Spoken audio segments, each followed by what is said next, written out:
Hello, namaste and salam from Abu Dhabi. Will Donald Trump stop with Venezuela, or is the United States preparing to go after more countries? It's time to ask. I am reporting from the line that separates the SDF.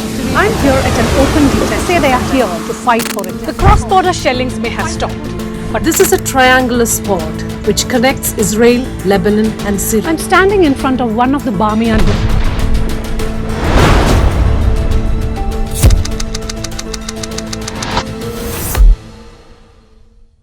The question is not hypothetical, not anymore after the US invasion of Venezuela.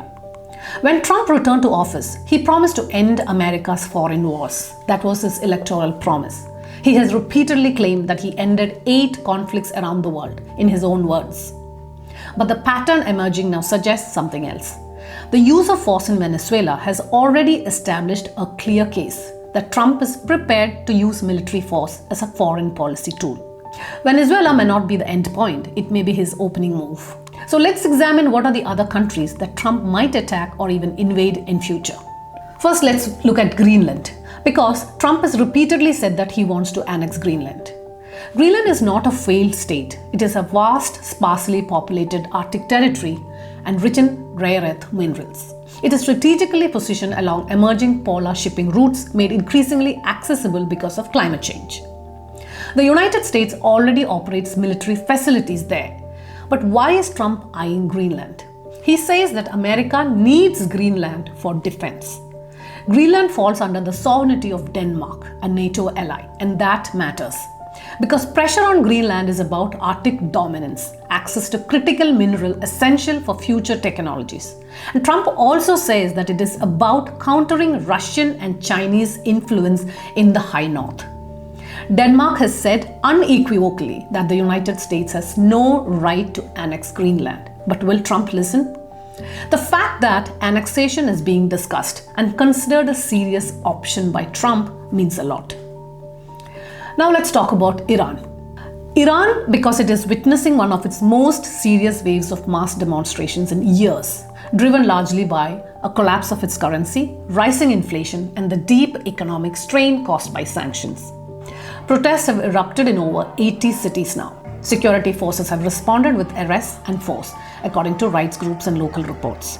Strategically, Iran occupies a critical position in the Middle East. It borders the Straits of Hormuz, a narrow maritime passage through which roughly 1/5 of the world's oil passes daily. Iran does not control the strait. It is an international waterway, but its geography gives Iran the capacity to threaten or disrupt shipping, a leverage Tehran has repeatedly used during confrontations with the US. So against this backdrop, and especially of the protests, Trump has issued blunt warnings to Iran, saying the US would respond forcefully if Iran uses violence against protesters. He has declared that Washington is locked and loaded and ready to go. The phrase carries a lot of weight, because last year the US forces got directly involved in the 12-day Israel-Iran war, and the US bombed Iran's nuclear sites. Iran's supreme leader Ayatollah Ali Khamenei remains defiant as of now, saying Iran will not yield to external pressure or to the protests. And what Trump is saying is not a distant rhetoric. There is domestic instability, strategic geography, and also external pressure from Israel, which always have considered the current Iranian regime as an existential threat. So this combination has repeatedly made Iran a global flashpoint again and again. So an emboldened Trump could act on all of this. So next is Colombia. The first alarm bells are already ringing in Colombia. Trump has directly targeted Colombia's leftist President Gustavo Petro, accusing his government of enabling cocaine production and trafficking into the United States. Colombia remains the world's largest producer of cocaine, a reality, and the US has long used this reality to justify security cooperation and pressure. But Trump is going beyond pressure. Recently, when asked by reporters whether the US might conduct a military operation against Colombia, he said, "It sounds good to me." So Colombia is not an adversary state, it is a treaty partner, but Colombia occupies a central place in the US strategy. It is Washington's closest military partner in South America and a key pillar of decades-long counter-narcotics policy.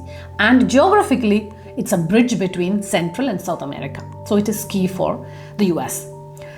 And also, when it comes to the rules of engagement and when Trump is shifting it, he could very well go after Colombia.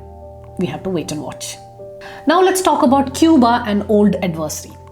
For more than 6 decades, Cuba has lived under US sanctions. Its strategic importance lies in its geography and also in the ideology. The island sits just 90 miles from Florida, astride key Caribbean sea lanes, and it has long aligned itself with US adversaries, from Soviet Union to present-day Venezuela and Russia. With Venezuela's collapse, Cuba has lost a crucial lifeline. What is it? Subsidized oil that comes from Venezuela that helped keep its economy afloat. Trump has openly predicted further economic decline for Cuba. It's going down. It's going down for the count. That's what he said of Cuba. Another important thing to factor in when we talk about Cuba is Secretary of State Marco Rubio. He is the son of Cuban immigrants, and Rubio has long advocated for regime change in Cuba as well as Venezuela. Cuba's government has said that 32 of its citizens were killed in the US military operation in Venezuela. That shows how entangled Havana is in Venezuela.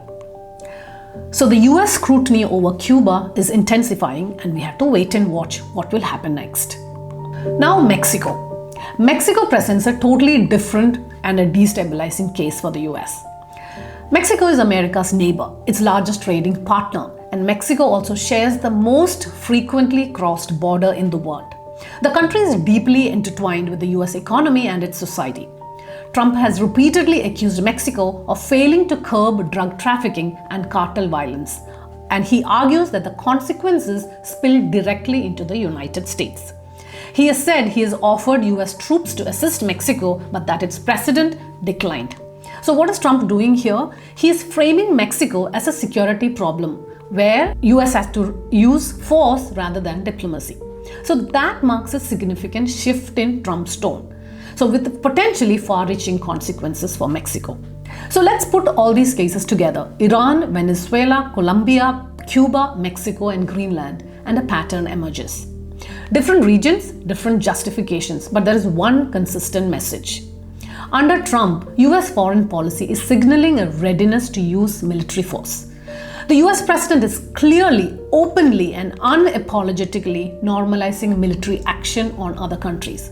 And this reality, though it collides with Trump's core promise of ending America's foreign conflicts. If Trump goes ahead and walks the talk, maybe we are going to witness new conflicts and a new ugly face of American imperialism. What do you think? Is Venezuela an exception or an opening act by Trump? Let me know in the comment box. I'm Anjana Shankar and you're watching Ask, where I break down conflicts, crisis, and global politics. If you like this video, please click the bell icon and subscribe. See you again with another video.